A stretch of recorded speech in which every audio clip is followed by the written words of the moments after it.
Nabi Muhammad SAW. Nabi Muhammad dilahirkan pada tanggal 12 Rabiul Awal tahun Gajah. Ibundanya bernama Aminah binti Wahab dan ayahnya adalah Abdullah bin Abdul Muthalib. Keduanya berasal dari keluarga yang terpandang dan dihormati oleh kaum Quraisy. Nabi Muhammad berasal dari keturunan Nabi Ismail alaihissalam.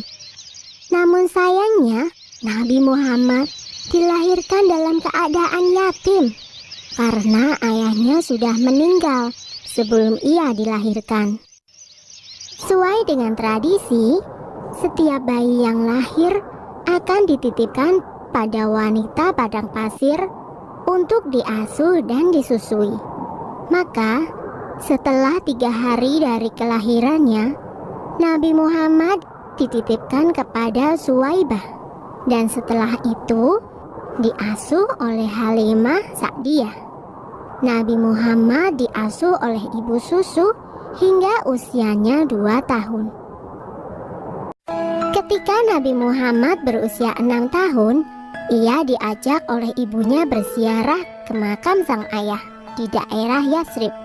Sepulang dari berziarah, tiba-tiba saja ibunda Nabi jatuh sakit dan akhirnya meninggal dunia. Ibunda Nabi dikuburkan di daerah Abwa, sebelah selatan Yatsrib. Setelah sang ibu meninggal, Nabi Muhammad tinggal bersama kakeknya, yaitu Abdul Muthalib. Ia adalah seorang pemimpin Quraisy yang sangat dihormati. Namun, Nabi Muhammad tidak tinggal lama bersama sang kakek. Sekitar 2 tahun kemudian, sang kakek meninggal dunia. Setelah sang kakek meninggal, Nabi Muhammad diasuh oleh pamannya, yaitu Abu Thalib. Meskipun bukan keluarga kaya, Abu Thalib mengasuh Nabi Muhammad dengan baik. Nabi pun tumbuh dengan sifat-sifat yang terpuji. Ia sangat rajin, cerdas, dan selalu dapat dipercaya. Sejak kecil, Nabi Muhammad sudah terbiasa menggembalakan domba milik sang paman. Ia juga menawarkan jasa untuk menggembalakan domba kepada penduduk Quraisy. Karena sifat Nabi yang dapat dipercaya, banyak orang-orang yang menitipkan ternaknya. Demikianlah, Nabi sudah terbiasa bekerja sejak ia masih kecil. Ketika usia Nabi menginjak 12 tahun, ia turut serta dalam rombongan khalifah dagang. Ia dan pamannya dalam perjalanan menuju ke Syam. Ketika sampai di Busro, mereka bertemu dengan seorang pendeta Bukhairah. Pendeta itu berpesan agar Abu Thalib menjaga Muhammad baik-baik. Ia khawatir jika bangsa Yahudi mengetahui keberadaan Muhammad, mereka akan berusaha untuk mencelakakannya. Karena menurut kitab Injil Barnabas, Isa Al-Masih pernah berkata, "Akan datang sesudahku seorang rasul bernama Ahmad. Bila ia berjalan, akan selalu dilindungi awan." Dan memang, selama perjalanan itu, mereka selalu dipayungi oleh awan. Sebenarnya Abu Thalib pun heran dengan keadaan tersebut. Abu Thalib menuruti saran pendeta Bukhairah itu.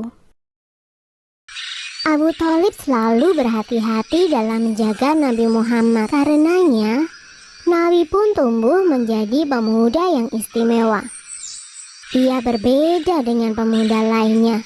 Ia tidak pernah makan bangkai, minum khamar atau alkohol, berjudi, berdusta, dan perbuatan buruk lainnya.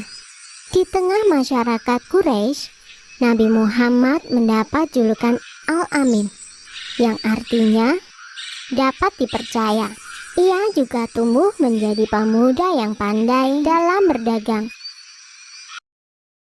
Selesai. Sumber dalam Al-Quran terdapat dalam surat Asy-Syaff ayat 6. yang artinya, "Dan ingatlah ketika Isa ibnu Maryam berkata, 'Hai Bani Israel, sesungguhnya aku adalah utusan Allah kepadamu, membenarkan kitab sebelumku yaitu Taurat, dan memberi kabar gembira dengan datangnya seorang Rasul yang akan datang sesudahku, yang namanya Ahmad atau Muhammad.' Maka tatkala Rasul itu datang kepada mereka dengan membawa bukti-bukti yang nyata, mereka berkata, 'Ini adalah sihir yang nyata.'